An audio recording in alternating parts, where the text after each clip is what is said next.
Bom dia. Meu nome é Inês Laffer, eu sou idealizadora do Confluentes, diretora do Instituto Beth Jacques, e é um prazer estar aqui hoje, mediando essa mesa, onde a gente vai ter um debate em torno de advocacy na área da cultura, ouvindo o case do American for the Arts.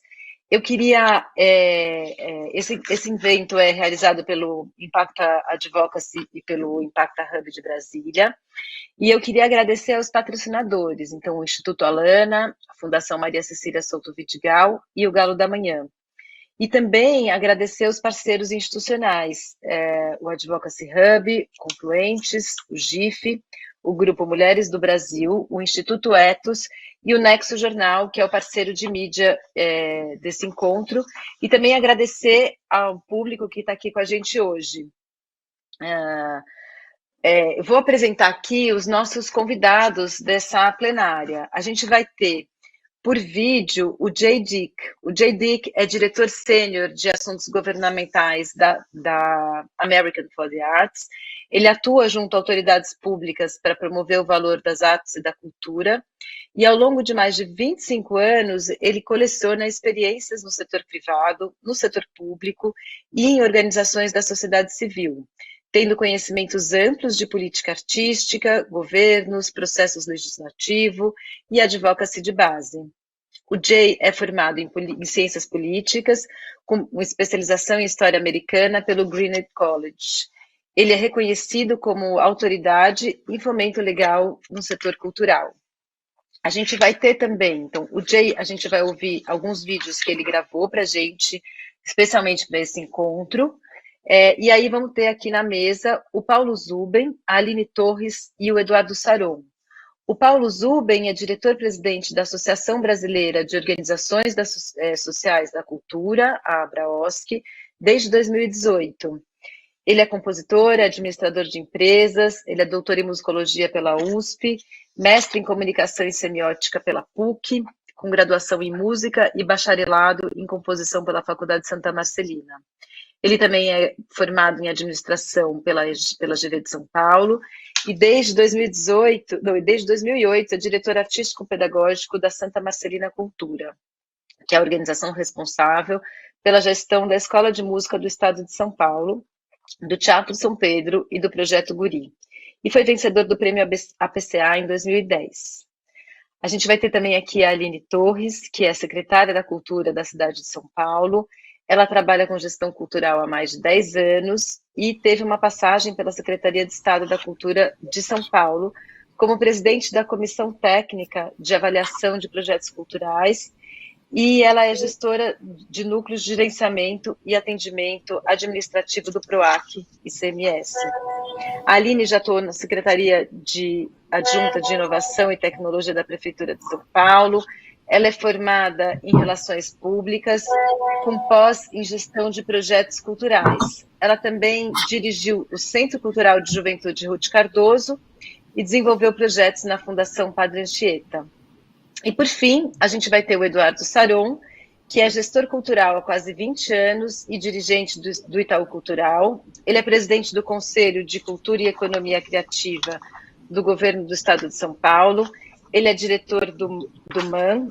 Ele é conselheiro de várias organizações, entre elas o MASP, a Fundação Bienal, o Museu Judaico, o Paço do Frevo em Recife, a Associação Prodança, que é a gestora da São Paulo Companhia de Dança e o Instituto CPFL. Então, antes da gente começar ouvindo os debatedores aqui da mesa, a gente vai ouvir o Jay Dick, que vai nos falar como surgiu a American for the Arts e como ela trabalha em prol da cultura.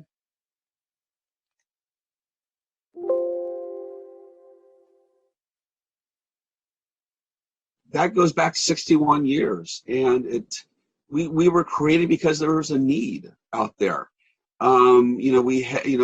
Post World War II, there was booming economies, but there was nothing about the arts and culture. And in the United States, we don't have one arts and culture. We have a variety of different things, from country music to jazz to hip hop.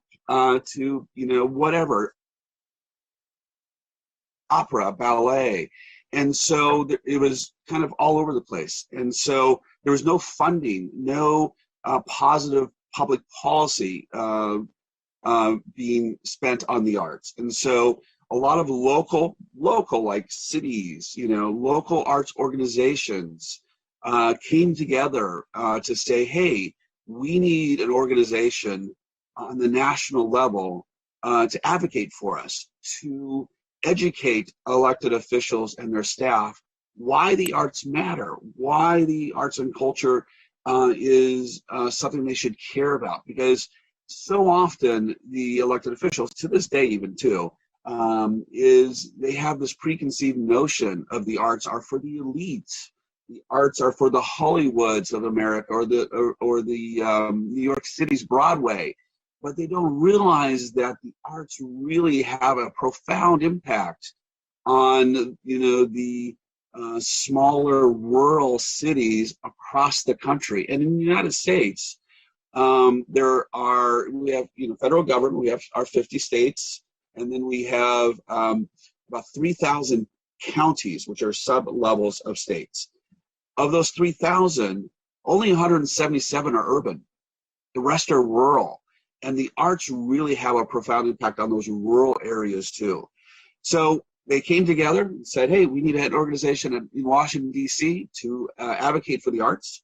And so that's how we were born, about 61 years ago. And, we were really born upon two main principles of advocacy and research. You have to be able to have data to tell your story. What does the arts do for the United States, or for, Virginia, where I live, or for Fairfax County, where I live, or, wherever you need that data. And then you need to advocate, for that. And so, we went from that, just pure advocating for the arts, money for the federal government to establish the National Endowment for the Arts, which, they did. And then, going down to creating each, state arts agencies. So each of our states have a state arts agency that acts like the National Endowment for the Arts here in America, that they give out and grant money to arts organizations.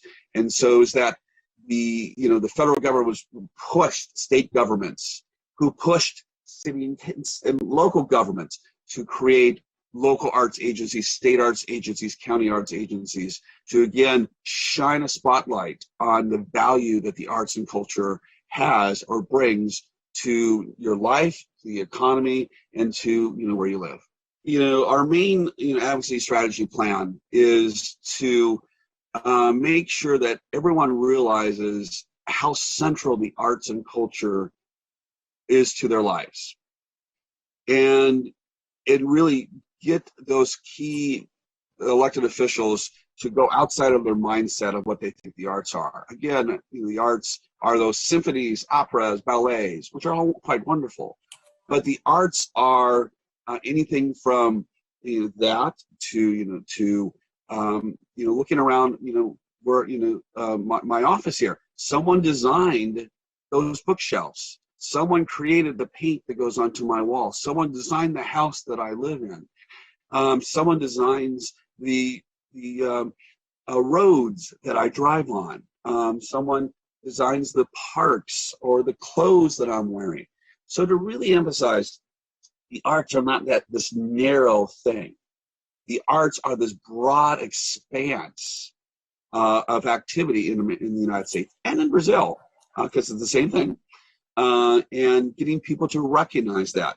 In the United States, I talked about we need research. So in the United States, the arts are 4.3% of our gross domestic product. So if you add up all the stuff that American businesses produce, it is a $919 billion a year industry. Again, 4.3%. That is actually a very large number. If you look at construction or transportation or agriculture, the arts and culture are bigger than all those. And who would have thought that the arts are bigger than construction? Because that's a huge industry. We employ about 5 million people in the United States. And so, we contribute about $27.5 billion in tax revenues, even though the governments of the United States, federal, state, and locals, only appropriate about $5 billion. So for every dollar that is appropriated to the arts in the United States, they're getting back about $5.50 in tax revenues that they can then spend on health and human services or new roads or whatever the case happens to be. So we just really want to make sure that we properly educate and really make sure that people understand that what the arts do. We have something that we call our creative industries and our arts and economic prosperity reports that really go into a lot of detail economically about this. And we spend a lot of time and money to produce these reports because we need to. And we don't limit ourselves to just talking about arts and money. One of our biggest areas right now that we talk about is arts and healthcare. How certified arts therapists can help with our military members coming back from overseas who suffer from post-traumatic stress syndrome or traumatic brain injury, and how the arts heal people. Or we talk about how arts help with, one of our juvenile, who gets arrested and they go into a juvenile detention facility, and how the arts can teach them, stress coping skills or anger management skills. And so when they get out, they're less likely to commit another crime because they know how to, react to a situation. And instead of using anger, they, use another skill. And that saves money too.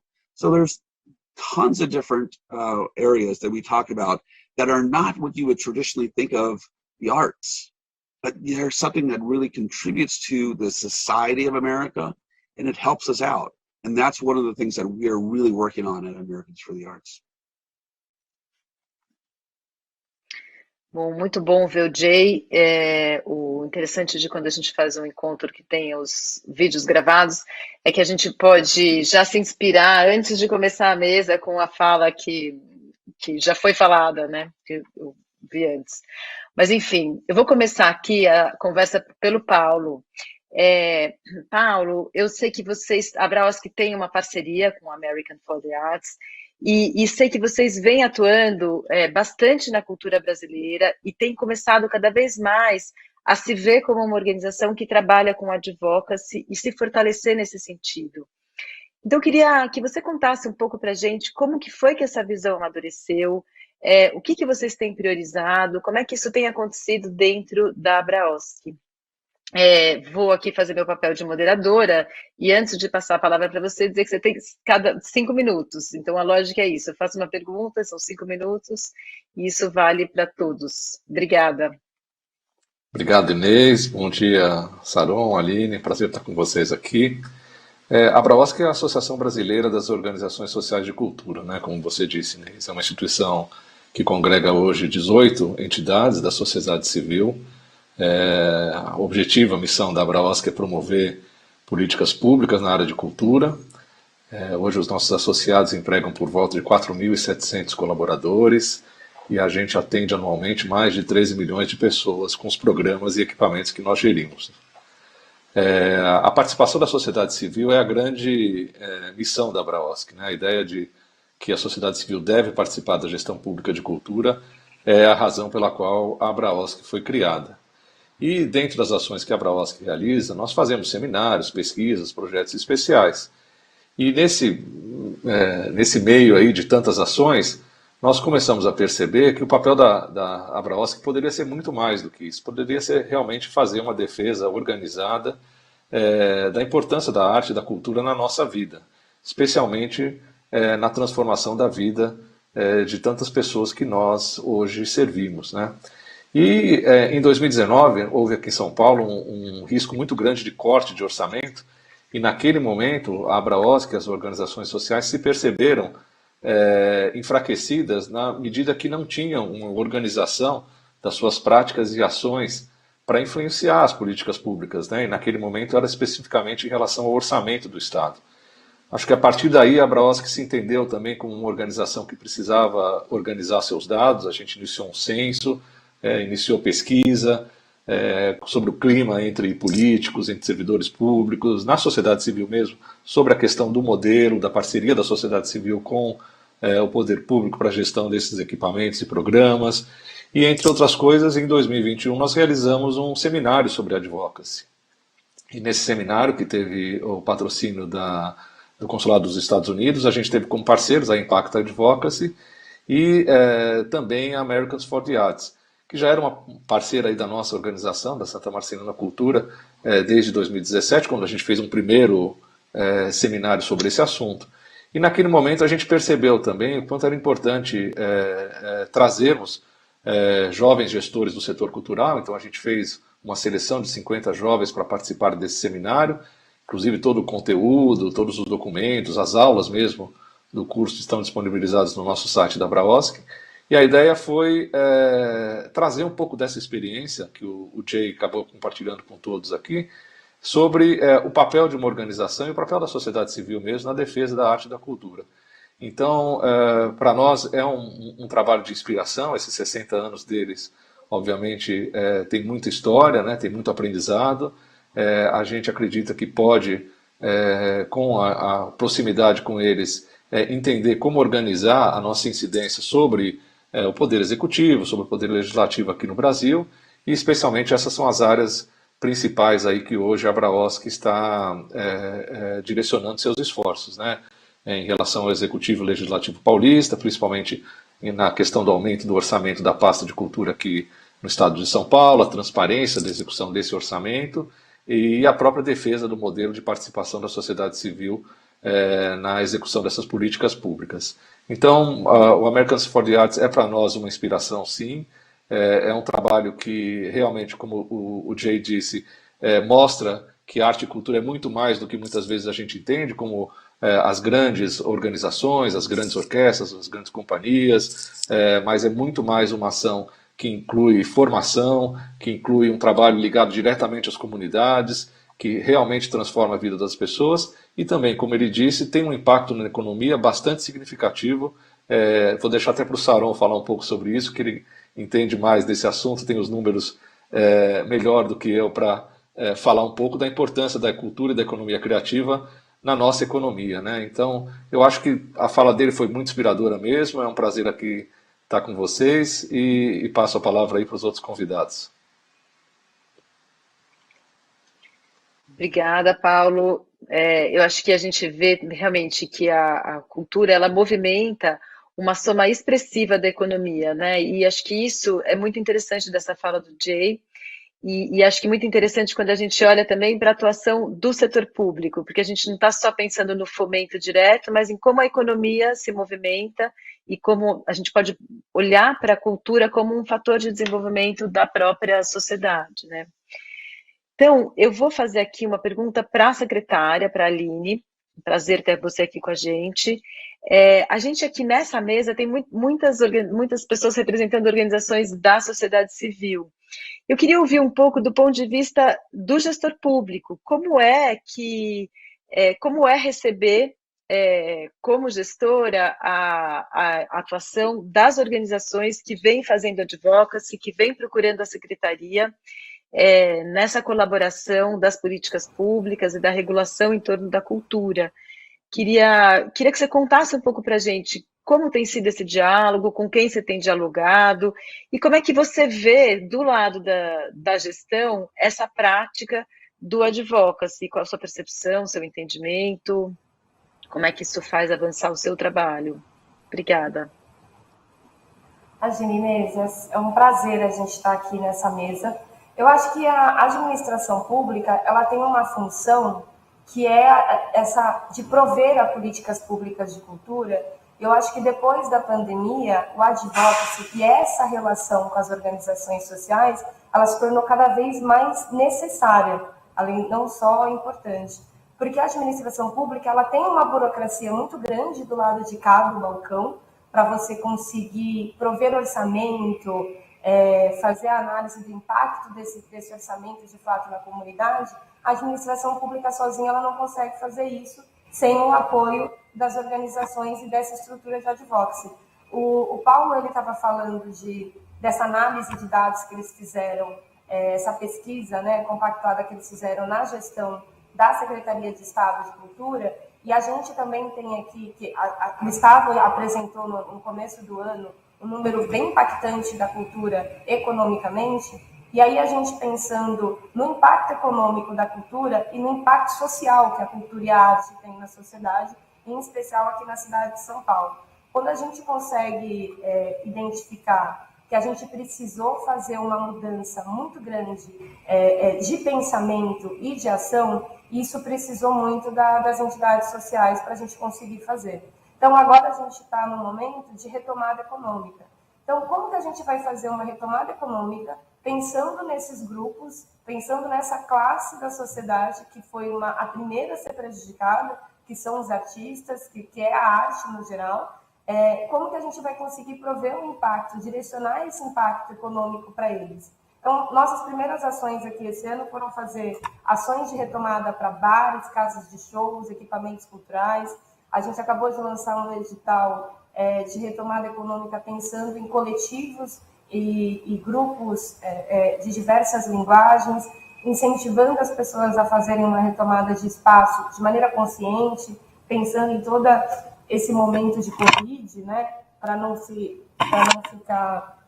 ficar fora, para não correr riscos, mas a gente tem todo um lugar. Então, acho que o Advox ele entra num lugar de necessário para a gente conseguir fazer, porque a burocracia ela nos impede, e o Saron está bem acostumado com isso, porque lida com esses dois lugares, né? Ele caiu. Foi muito, né? Pronto, voltou. O Saron ele conhece bem esses dois lados, porque preside uma instituição que é um braço da administração pública e está em diversos conselhos, então consegue entender também o quanto a gente tem algumas barreiras da administração pública, porque a burocracia não deixa a gente fazer as coisas com a mesma agilidade que as organizações conseguem fazer. Por isso que essa parceria é muito importante para que a gente consiga avançar cada vez mais. Então, eu acho que a gente tem que a administração pública ela precisa avançar mais no uso dos advocacies, né, e dessas parcerias com as associações. Aqui na gestão a gente tem um diálogo muito aberto, muito tranquilo com todas as associações, com a Braosp, enfim, todas que a gente consegue ter relação para conseguir construir e fazer um movimento de escuta que está tão difícil nesse momento, a gente conseguir ouvir o outro sem usar a nossa própria régua de medição de necessidade, de parâmetros, para que a gente consiga otimizar todas as necessidades da sociedade. E aí, retomando um pouco, falando um pouquinho da questão da retomada econômica, porque a gente teve que mudar todos os parâmetros, a gente teve que mudar como pensar a política pública para conseguir alcançar esse público. Então, e tem uma restrição, uma visão complexa da sociedade ainda, do quanto a cultura é de verdade importante. E acho que as pessoas conseguiram perceber isso agora no momento mais difícil, que foi o momento da pandemia. No momento que estava todo mundo em casa, no momento que estava todo mundo isolado, todo mundo só conseguiu sobreviver porque foi assistir uma live de música, porque foi ler um livro, porque foi se absorver e conseguir otimizar seu tempo usando da cultura.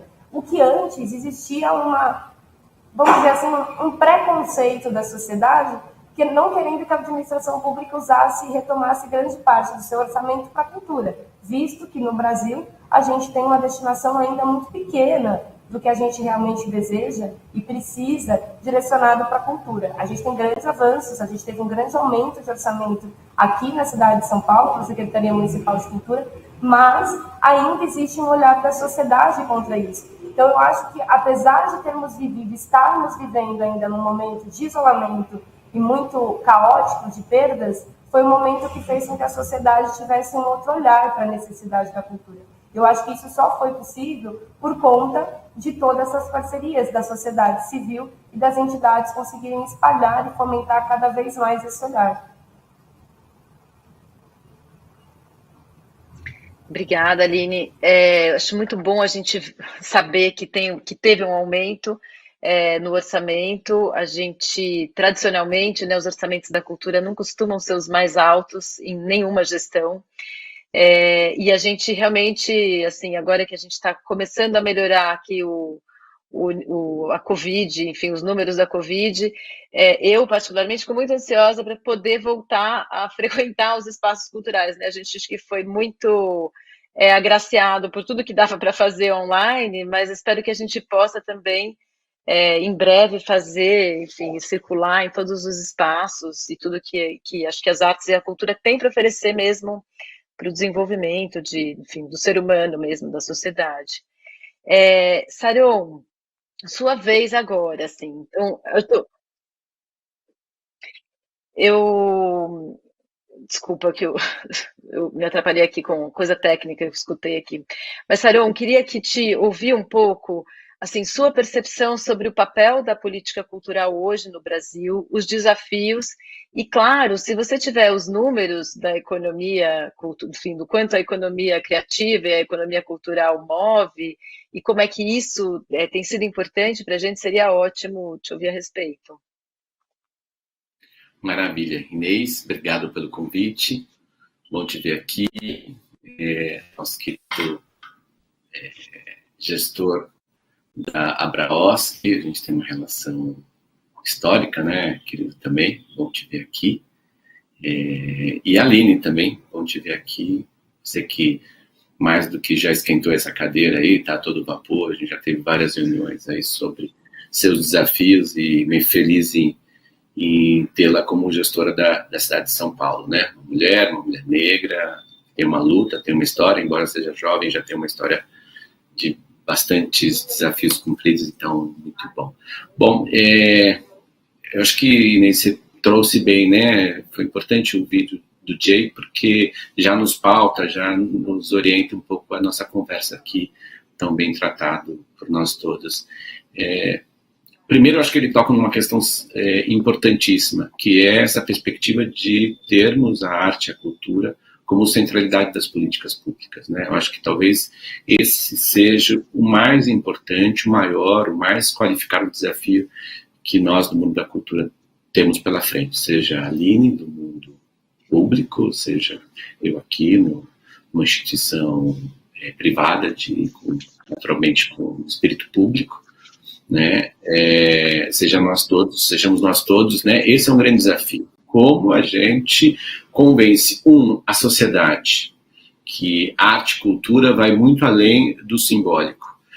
É claro que se a gente só ficasse no simbólico, né, já seria determinante para a gente definir mais recursos, estabelecer prioridades por parte das 3 esferas, né, governo, sociedade, empresa, mas são tempos cada vez mais difíceis, os recursos são cada vez mais escassos, então a gente precisa ir além das questões simbólicas que a arte e a cultura nos revelam, né? A gente precisa mostrar qual é a força dela e mostrar sobre o aspecto da centralidade, ou sobre um outro aspecto, falando da mesma coisa, né? Como a política para a cultura, como as ações culturais, como o universo artístico-cultural pode ser matricial ao conjunto das políticas públicas, em especial ao capítulo dos direitos sociais, né? Educação, assistência social, educação, naturalmente a nossa área, e expandindo até para a segurança pública. Então,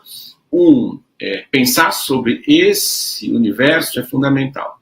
2, acho que o Jay traz aqui algo determinante para a gente fazer essa virada de chave, é a possibilidade de a gente ter dados e informações sobre o quanto a gente impacta isso. Até para convencer a sociedade, 2, convencer os governantes, né, e os gestores culturais, a Aline, né, poder convencer a área econômica do governo, que é importantíssimo, e as empresas, né, que há um efeito muito mais catalisador ao investir em cultura do que em muitas das outras áreas. E a gente tem vários dados. Primeiro, de saída, nós, né, segundo os dados da Firjan, temos um PIB da cultura na ordem de 2,6%. Né?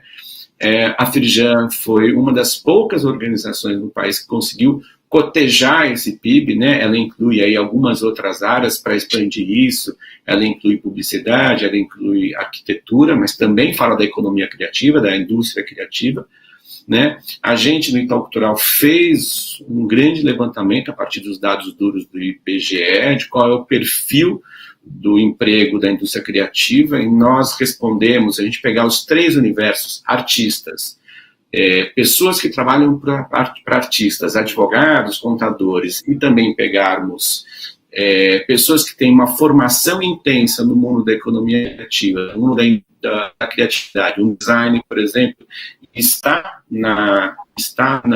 trabalhando na indústria automobilística, por exemplo, nós estamos falando de, hoje, 6 milhões e 100 mil pessoas no mundo do trabalho ligado à indústria criativa, à economia criativa. Se a gente comparar isso com a construção civil, sempre fala, quem gera emprego é a construção civil. Né? A gente gera mais emprego proporcionalmente ao PIB da construção civil do que as pessoas imaginam. Enquanto a construção civil gera 6,8, 6,9 milhões de emprego ano, nós geramos 6,1 milhões. Tudo bem, podemos circunscrever aqueles 2 grupos que estão ligados diretamente à arte. Nós estamos falando aí de 5,1. E o PIB da economia criativa é mais de 1 ponto percentual em relação ao nosso. Então, só para uma conversa inicial aqui, eu já devolvo para você a palavra, Inês. Nós, proporcionalmente, geramos mais empregos do que a construção civil. Então, só por isso, a gente já deveria ter um grande plano de ação, um grande conjunto de políticas públicas para alavancar esse setor, e imaginando que alavancar esse setor também significa alavancar um emprego que ainda está mais afetado que o emprego do jovem. Né? Se a gente pensar no neném, né, a gente pensar no desemprego, no total, 50% dos desempregados, de cada 2 jovens, 1 está desempregado, que já deveria estar no mundo do trabalho. Então, além de nós gerarmos mais emprego proporcionalmente à construção civil, a gente também gera mais empregos para esse jovem, e aí a gente pode falar de uma série de outras coisas. Eu devolvo a bola para você.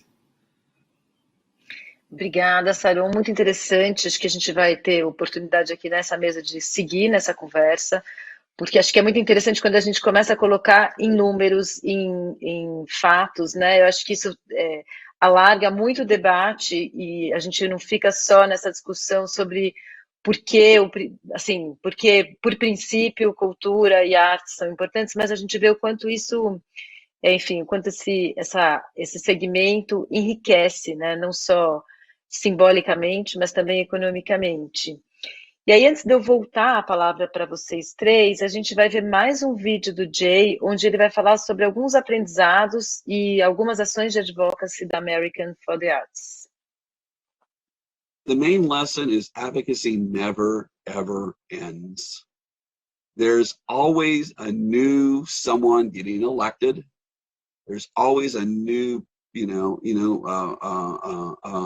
someone who has control over purse strings or policy, and it's important to continue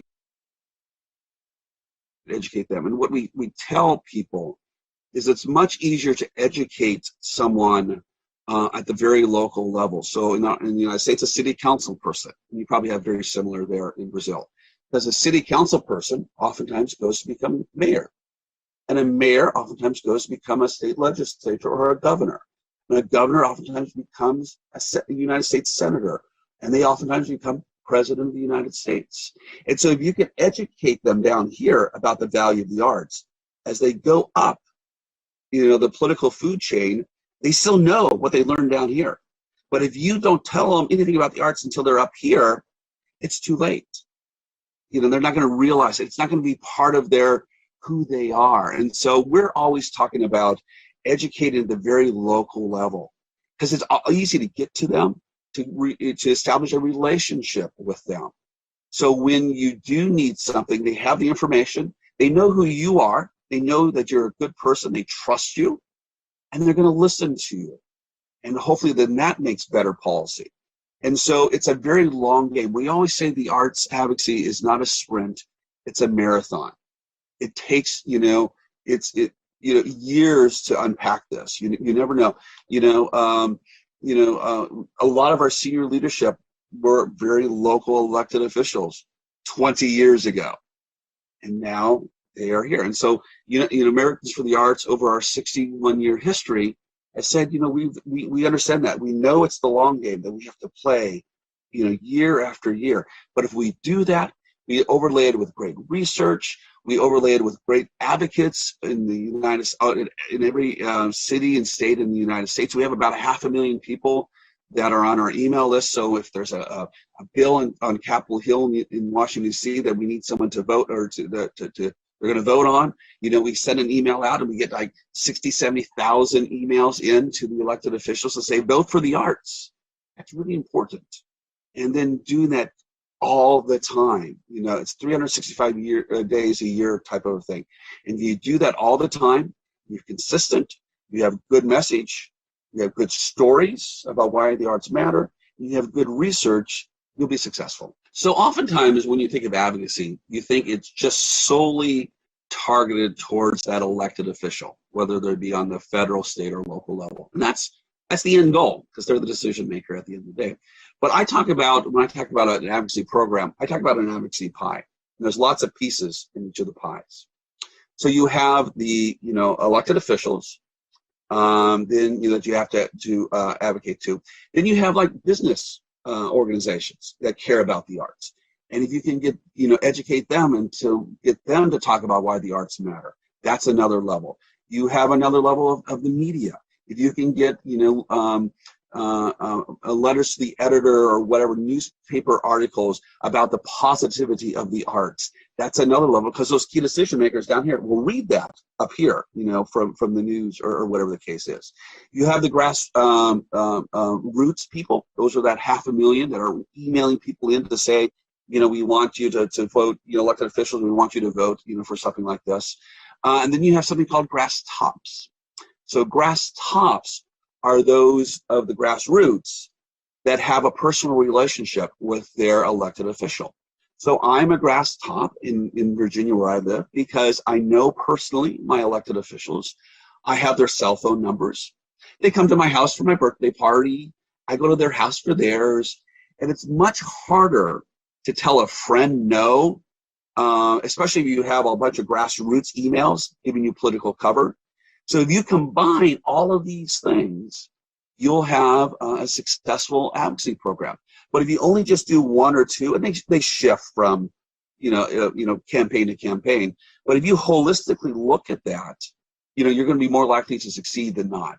Advocacy is not lobbying. And while advocacy can, in certain instances in the United States, be lobbying, it's not. I often talk about in the United States when I'm talking to our advocates, because we have very strict laws around lobbying in the United States. Of people get really scared, like, oh, I got about I'm going to email or I'm going to go meet with my elected official. And when I do like advocacy educational programs for our members, not elected officials, but our members, I start out with some definitions, and it's like, and I talk about what is education, what is advocacy, and then what is lobbying, because they're all three different things. And in the United States, education is like 90% of your activity. You are educating that elected official about what the arts and culture actually do. That's all you're doing. You're just saying, hey, the arts are bigger than you think. The arts matter more than you think. Stuff like that. Advocacy is when you are saying, I want you to support the arts. You're building upon that education. And again, that's all that is. Lobbying in the United States is very specific. In the United States, you have to be talking about a specific piece of legislation. You have to be talking to a key decision maker, maybe an elected official or their staff, and you have to be advocating a certain position. So unless I am saying, Senator McConnell, I want you to vote yes on S 2020, I'm not lobbying. If I just go in and say, hey, the arts are great, Senator McConnell, I'm educating. So people get really freaked out about that. And they shouldn't, because, it's just a word. And then two, it's our right to go and advocate or lobby our elected officials to say, this is what we as society want and need. And if we don't do that, they're going to assume that everything's fine. And that's shame on us, because we need to tell them what we want, what we need to make our society a better place. muito bom, um aprendizado, né? A gente no Instituto Beth Jacolafer apoia muitos projetos que têm um componente de advocacy, e escutando o Jay, fico pensando que realmente é uma lição você imaginar que o advocacy é um processo constante e um processo também que ele vai nos 3 níveis da administração, porque vejo que muitas organizações, especialmente nos temas que nós no Instituto apoiamos, focam o advocacy no segmento onde a política é a mais forte. Então, por exemplo, se a gente trabalha em segurança pública, vai mais no Estado, justiça no nível federal. E eu acho que é muito interessante da experiência dele, que vale para todas as políticas, é pensar que nos vários níveis você pode ir construindo uma política de advocacy, que as pessoas vão se mobilizar, né, vão se mover na sociedade, e que o político que hoje é municipal pode vir a virar estadual, federal, pode mudar de posição. Então, muito interessante pensar essa estratégia de longo prazo, constante, e com foco na educação mesmo, né, da sociedade e dos agentes públicos. Então, eu achei muito inspirador ouvindo ele falar. Bom, vou voltar aqui para os nossos convidados, vou seguir a mesma ordem de novo. E aí, Paulo, eu acho que ouvindo mesmo o Jay e essas experiências que eles têm mais concretas, eu queria que você contasse um pouco para a gente o que vocês têm feito, o que vocês têm priorizado, que desafios e que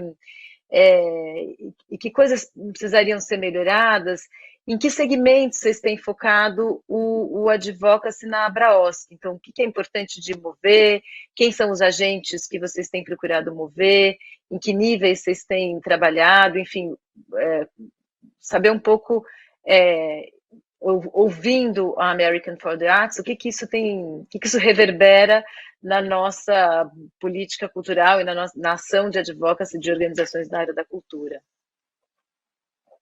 Olha, Inês, reverbera muitas coisas, né? Acho que 2 pontos que a Aline tocou, o Saron e obviamente o Jay também, são o levantamento de dados. E a Aline falou a importância de nós termos também dados que não são apenas de impacto econômico, mas, por exemplo, de impacto social. A nossa organização fez um trabalho de levantamento de impacto social junto ao IDES, que é o Instituto de Desenvolvimento do Investimento Social, que foi uma pesquisa utilizando uma ferramenta de medição de impacto social, que tem o nome de SROI, de Social Return on Investment, e o caso específico do Projeto Guri aqui na Grande São Paulo, esse retorno foi de mais de R$6 para cada R$1 investido em retorno social, em transformação social na vida dos beneficiários diretos do programa. Isso porque, quando a gente analisou a possibilidade de entender o impacto econômico de um programa de formação, ele é muito menor, por exemplo, que um programa que oferece ópera, um festival, por exemplo, que tem uma cadeia produtiva toda acionada por conta da sua atividade fim. Então, eu acho que a gente precisa organizar os nossos dados, compor com as forças que nós temos para mostrar a relevância que a cultura e a arte tem na vida da sociedade, seja a relevância econômica, mas principalmente também, no nosso caso, a relevância social. E acho que na fala do Jay e também reforçando também o que o Saron disse, a cultura ela tem uma transformação que é transversal a outras áreas, como saúde, como educação, como relacionamento, né, relações internacionais. A gente tem tantas áreas em que o valor da cultura é muito grande, e isso precisa ser demonstrado. Então, o primeiro desafio que a gente tem é como organizar esses dados, e a Abraosc vem fazendo isso, fazendo um censo interno, vem fazendo essas pesquisas, quer promover agora nesse ano de 2022 essa pesquisa de impacto econômico e social agregado de todos os programas geridos pelas organizações sociais de cultura, isso para mostrar para a sociedade a importância desse investimento, né, para nós sabermos, né, não só tomadores de decisão dentro do governo, mas principalmente a sociedade, que cada real investido ele retorna positivamente para a sociedade, mas ele também tem um impacto muito significativo na transformação da vida das pessoas. E o segundo ponto que eu acredito que é fundamental, e a gente vem trabalhando agora num planejamento, a Abraosc contratou um trabalho de planejamento, de ação de advocacy, nós mapearmos, fazermos um diagnóstico de com quem nós precisamos falar e como nós vamos falar com esses interlocutores. Então, esse é um passo importante e, como foi dito, é uma ação permanente. A gente não vai conseguir fazer isso só pontualmente, em situações de crise, porque muitas vezes, como a gente reagia como setor, vai ter um corte, o setor reage então e busca encontrar saídas para reverter aquele corte. Eu acho que é uma ação permanente, está muito claro que a própria discussão de orçamentos públicos, da participação da sociedade civil, é uma ação de longo prazo, mas ela é dia a dia também, né? Ela precisa acontecer não apenas pontualmente nessas situações de crise, mas permanentemente ao longo do ano, diretamente com os tomadores de decisão, sejam eles no legislativo, sejam no executivo e até mesmo no próprio judiciário. E principalmente o envolvimento da sociedade, né? Mostrar para a sociedade a importância do investimento na cultura e como isso tem resultados positivos para as políticas públicas. Obrigada, Paulo. Eu acho muito interessante a gente imaginar mesmo que orçamento e sociedade civil é uma conversa constante, né? E aí, nesse sentido, secretário, eu queria te ouvir um pouco, porque o orçamento a gente sabe que ele é um cobertor curto e que a gente não consegue cobrir tudo o que precisa em todos os lugares, em todas as áreas. Então, eu queria entender um pouco como o orçamento da cultura aqui em São Paulo tem levado em consideração os espaços de escuta da sociedade civil, como é que vocês têm decidido a priorização do uso de recursos, se vocês têm conseguido imaginar ou medir como é que o recurso chega na ponta. Enfim, queria que você contasse para a gente um pouco desse processo de decisão de orçamento na área da cultura e como é que isso se dá, ou se isso se dá em conversa com a sociedade civil. Não, antes de eu entrar nessa pauta do nosso cobertor curto, eu queria só falar uma coisa que eu achei muito interessante que o Jay falou, que é a fase de educar os prefeitos, né, os agentes locais. Eu acho que se a gente conseguisse ter esse debate contínuo aqui, tipo, educar os nossos vereadores, que depois vão ser candidatos a deputados estaduais e federais, em algumas ocasiões prefeito, como é o nosso caso aqui do prefeito Ricardo Nunes, que foi vereador, que depois, aí a gente tem governadores, isso daria para todos eles, que vai essa ascensão, essa cadeia alimentar, que ele usou esse termo, Jay, muito sabiamente, porque quando você tem uma gerência maior na administração pública, principalmente, que o cobertor é curto, mas que tem a noção do impacto, tanto econômico, quando a gente tem o Saron, que ele traz esse dado, que a cultura gera mais emprego do que a construção civil, que é um dado que a construção civil usa fortemente para conseguir ter uma advocacy e um lobby distintamente, de maneira bem forte no governo, para conseguir ter isenção de impostos, para conseguir ter apoio com projetos e programas habitacionais, né? O governo federal no Brasil tem vários programas habitacionais pensando na construção civil, pensando no impacto de geração de emprego que esse segmento ele traz. E aí, quando você começa a ter um vereador na base, que ele sabe o tamanho do impacto econômico e o tamanho da capacidade de emprego que a cultura ela traz para a cidade, a capacidade do impacto social que a cultura traz para a cidade, e aí ele está educado ali, e aí ele vai no nosso aniversário, igual o Jay falou, a gente tem essa relação próxima com ele. E aí ele vai ascendendo na carreira política e ele vai ocupando outros espaços de poder com essa mesma visão, com esse entendimento do tamanho da importância que a cultura, mesmo o cobertor sendo pequeno, a gente vai conseguir ter uma divisão mais eficiente e inteligente para isso, né? Hoje a Secretaria da Cultura, ela tem poucos medidores do quanto isso, e é uma deficiência da administração. A gente não consegue ter 100% de mensuração. A gente tem alguns dados, por exemplo, dos editais, quem é o público, qual é o perfil, qual é o tamanho do impacto. Então, o olhar dessa questão agora, toda vez que eu começo a falar, cai o vídeo. A gente está começando a fazer agora uma medição desses editais de retomada econômica. O ano de 2022 ele vai ser basicamente focado na retomada econômica através da cultura. E aí ela é transversal, como o Saron falou. A cultura, ela educa, a cultura, ela também entretém, mas a cultura também é impacto econômico, porque ela também gera emprego. A cultura, ela também tem uma questão da saúde porque ela faz com que as pessoas adoeçam menos e tenham que procurar menos condições hospitalares. Então, a gente está começando a medir cada vez mais esses impactos para a gente começar a fazer uma inteligência maior desse cobertor. Tá ótimo, Aline, obrigada. Saron, eu acho que seria interessante talvez você contar um pouco para a gente, aí do lado do setor mais empresarial ou privado, como é que, a partir dos dados e das informações, se tem assim, alguma ação mais estruturada de mudanças de políticas no setor? O que vocês têm feito? Ou como é que você vê um pouco o papel do setor privado no fomento das políticas públicas de cultura? Bom, vamos lá. Primeiro, eu não vejo o universo privado atuando de maneira articulada nesse setor, né? Vou fazer uma crítica aqui à Lei Rouanet, mas considerando que ela é fundamental e precisa continuar existindo. Mas o fato é que todo o setor privado, ele se organizou a partir da Lei Rouanet. A Lei Rouanet tem sido essencial para o sistema, mas a Lei Rouanet, ela tem trabalhado de maneira muito focada em eventos, né? Mas nos últimos anos a Lei Rouanet se organizou a partir de planos de ação com a perspectiva de mais médio e longo prazo, com os planos anuais, mas ela continua sendo um apanhado de eventos.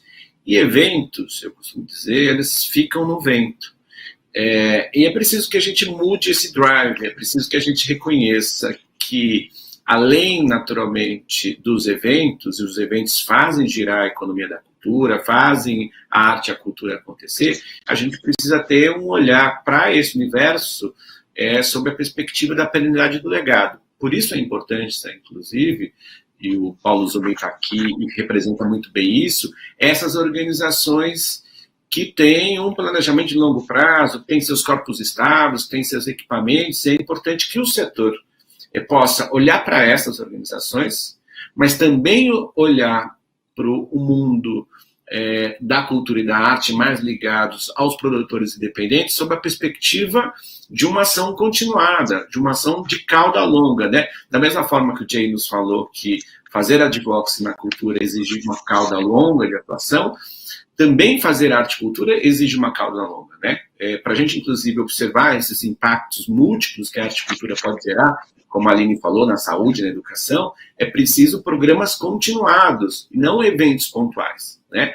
Para você ter um dado, Inês, o programa na Inglaterra ligado ao ArtLift fez uma pesquisa junto com o sistema de saúde inglês, que inspirou aqui o nosso SUS, e fez grupo de controle com pacientes no campo da saúde mental, com questões ligadas à depressão e ansiedade.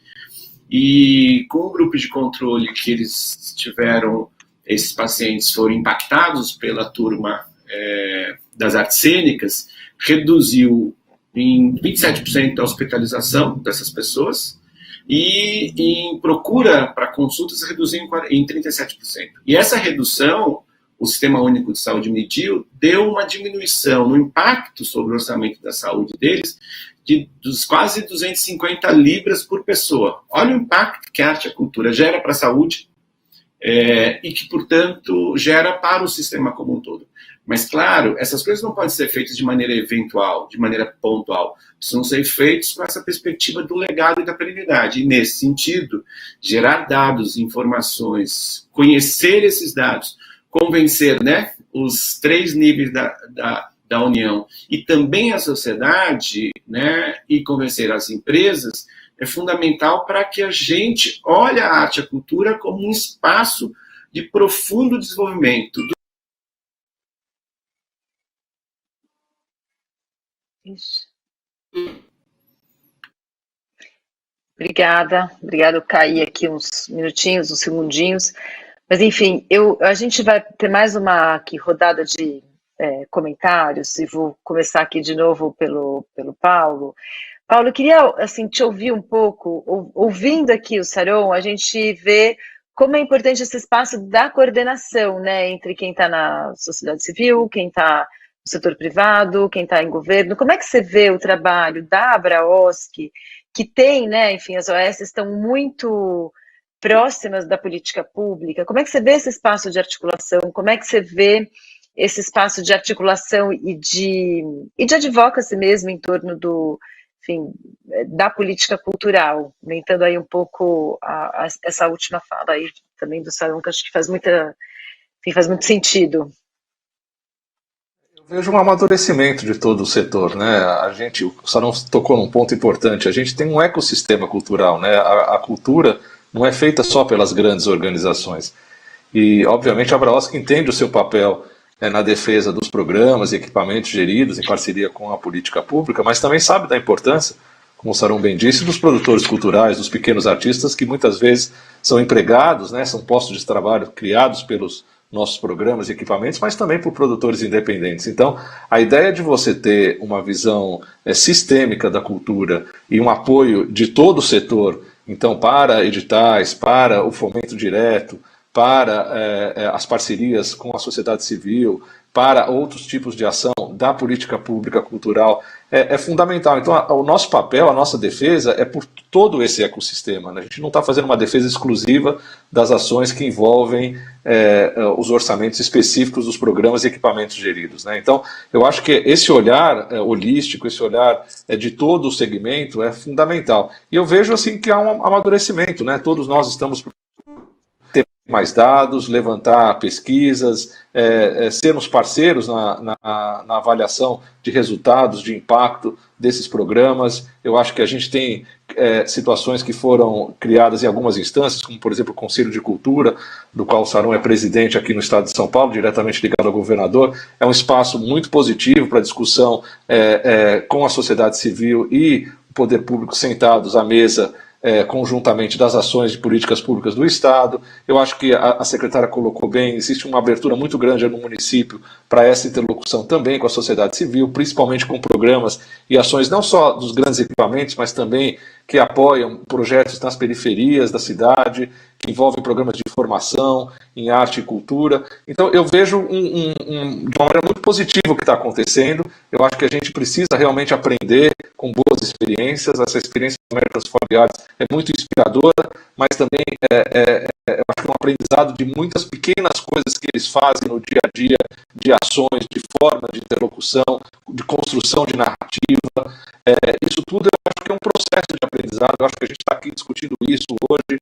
Aqui municipal, que ele ainda é muito novo, ele está no momento ainda de reorganização, que a gente conseguisse ter um PROMAC mais amplo, com mais recurso, porque, querendo ou não, a captação, além do fomento, que é a premiação com recurso direto da gestão, você conseguir profissionalizar a parte cultural, esses agentes culturais, para que eles consigam aprender a lidar com a captação, aprender a lidar com a parte de marketing das empresas, entender um pouquinho da parte estrutural, sem ficar só, né, no fomento da administração pública, eu acho que também é um grande avanço do município. Porque dentro da instância da prefeitura, da Secretaria Municipal de Cultura, os nossos editais, ele tem um outro olhar. Ele tem um olhar com uma leitura mais simples, ele tem um olhar até por conta do orçamento que é diferente dos grandes orçamentos dos fomentos do governo federal e do governo estadual, que são os PROACs editais de fomento direto.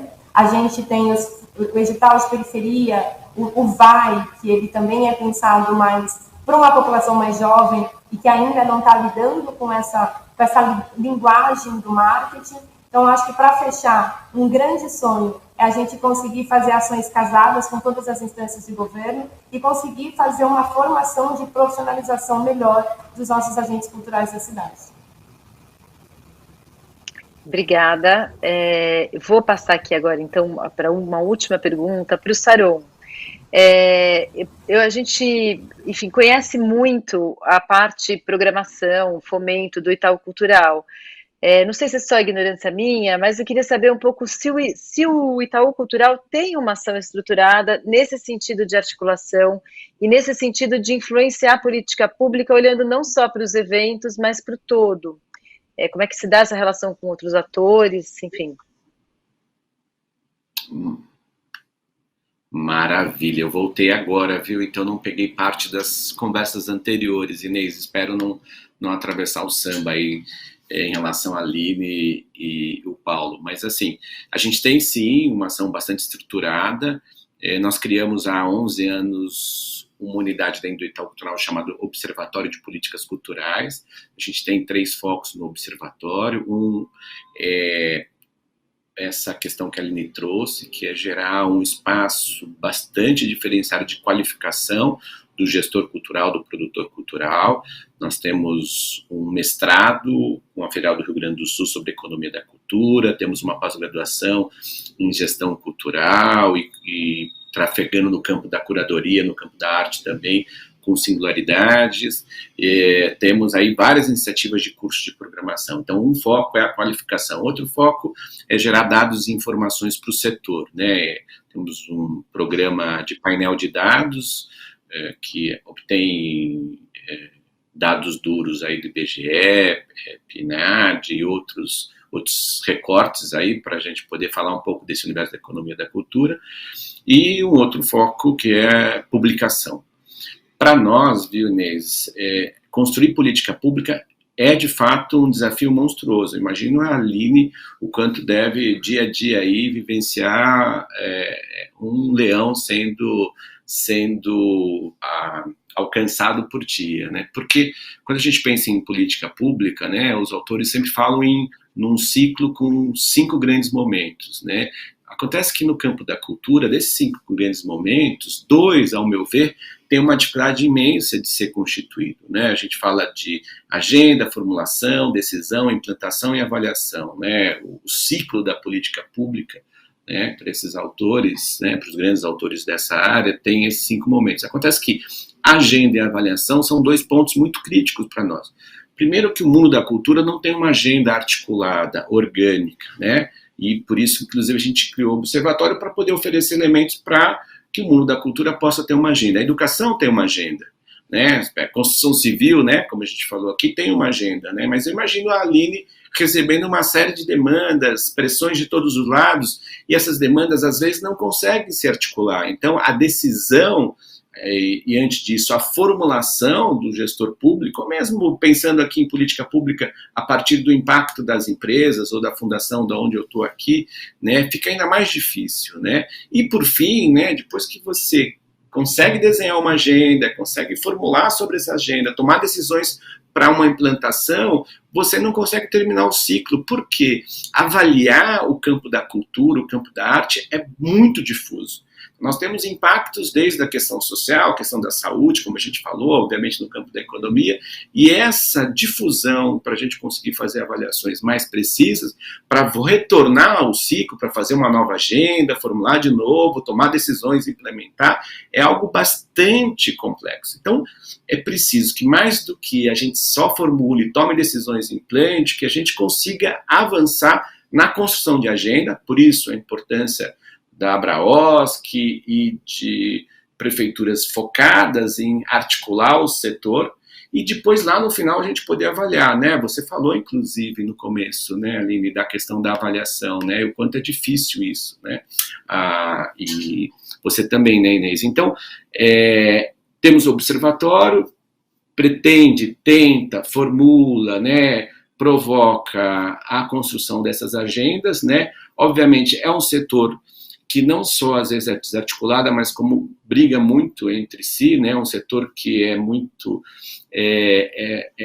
bélico algumas vezes, e com isso a gente perde espaço para ter uma advocacy mais consistente e ter a Aline e outros secretários podendo fazer uma pressão para dentro do governo, e não só por conjunto da sociedade ou para o legislativo, para que a gente conquiste mais recursos, mais verbas e faça esse ciclo ser um ciclo mais duradouro. Desculpe, eu atravessei o meu tempo aqui.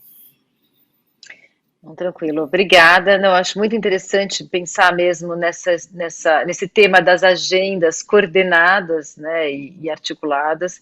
Realmente é um desafio, porque as ideias são diferentes, os campos são diferentes, as produções são diferentes, mas, de fato, é um desafio importante. e, sobretudo, avaliação também. Acho que avaliação em campos difusos, com impactos difusos, a gente se atrapalha demais em pensar o que é uma boa metodologia de avaliação e uma boa relação custo-benefício da avaliação e da intervenção. Vou fazer coro com o Saron e dar os parabéns mesmo à Aline, porque eu acho que quem está no lugar do gestor público está num lugar bastante ingrato mesmo, é um leão por dia para matar, com pouco reconhecimento, com pouco dinheiro, enfim, eu acho que a gente, quando trabalha com advocacy, acho que fala muito sobre a importância da política pública, e a política pública não se faz sem o gestor público, então eu vou fazer meu coro aqui.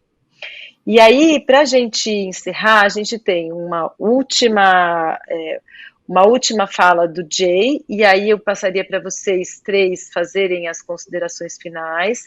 Eu quero agradecer muito a participação de vocês, as contribuições. Fiquei com vontade de ouvir os três mais sobre o que tem feito e como pensam. E, enfim, então é isso. Vamos lá para o vídeo do Jay. Proper advocacy takes a lot of time. And if you wait until you need something from an elected official, it's too late. You have to, build it up. It takes years. And so in Brazil, don't expect to go from 0 to Americans for the Arts in 2 years or whatever. It took us 61 years so far in counting. We're still not even close. But little steps. And little steps become medium steps, and they become larger steps. And that's what you need to do. Start someplace, and you'll be successful.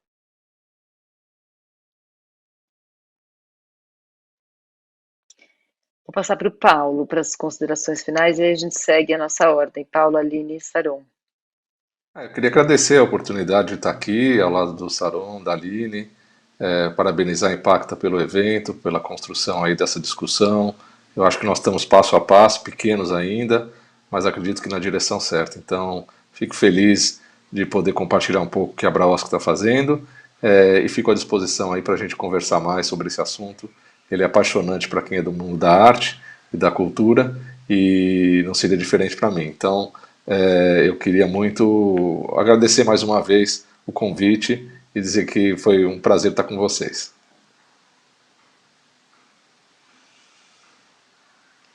Aline?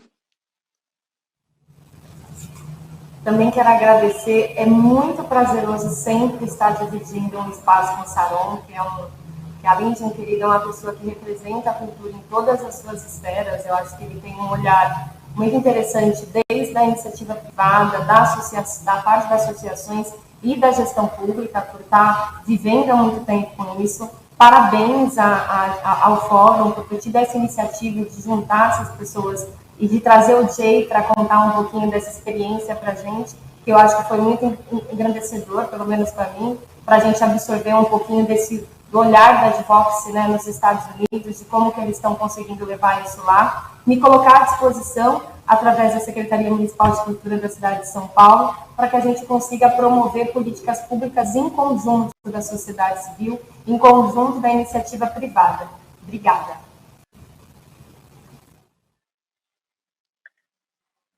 Saron? Bom, mais uma vez, bom estar aqui. Inês, Paulo, Aline, foi muito gostoso. É uma conversa que precisa acontecer, então agradeço a Impacta, porque a gente pouco conversa sobre advocacy, né? Pouco fala sobre isso, né? E na medida que a gente fala, a gente formula e convence atores e faz com que outros atores possam vir junto com a gente para a gente virar esse jogo, né? A história das políticas públicas para a cultura no Brasil é muito doida. Na verdade, o primeiro momento que nós tivemos é um momento de desconstrução do nosso pensamento cultural, com a chegada dos portugueses e os jesuítas, né? Eu acho que a gente tem um reencontro aí com um passado completamente invisibilizado, que a Aline bem representa isso, né? Além dos povos indígenas. Depois a gente teve um outro reencontro, que foi a chegada da família real, que deixou significados bastante importantes, não há como negar. A Biblioteca Nacional veio disso, né? A gente depois teve que pagar os livros que ficaram aqui, inclusive pagamos lá, está descrito no pagamento que o Império fez para a família real. Depois a gente tem um novo encontro, que eu acho que é um encontro bastante significativo, que é essa cadeira que a Aline senta, que é o Mário de Andrade, pensando a cidade de São Paulo como um espaço articulado à cultura, né, lá com o Fábio Prado. E eu acho que é disso que a gente tem que pensar sobre o aspecto, né, dessa materialidade da política pública, associado a uma questão que a própria Aline está liderando. Olha que incrível, né? Pensar de Mário de Andrade e Aline, olha aí, Aline, a pressão que eu coloco em ti, mas com muito carinho, de pensar esse universo dos invisibilizados, né? Que cada vez são mais potentes, cada vez estão produzindo mais, com muito mais criatividade do que o espaço que até então era centro. Então, é muito legal estar aqui conversando sobre advocacy, sobre a necessidade de a gente, juntar informação para poder convencer mais gente para vir junto. Obrigado mesmo, carinho estar com vocês, um beijo para todos, saúde em tempos tão difíceis, saúde, saúde, saúde. Obrigada, então vou agradecer de novo a vocês três, ao público que está aqui nos assistindo e quem está com a gente aqui nesse primeiro Fórum de Advocacy Impacto. Bom, prazer estar aqui. A próxima mesa, a gente tem uma pausa agora e a próxima mesa ela acontece às 17 horas com o tema Comunicação e Advocacy, Envolvimento e Engajamento e Mobilização. Então é isso, muito obrigada a todos, obrigada aos patrocinadores de novo e aos parceiros institucionais. Até a próxima.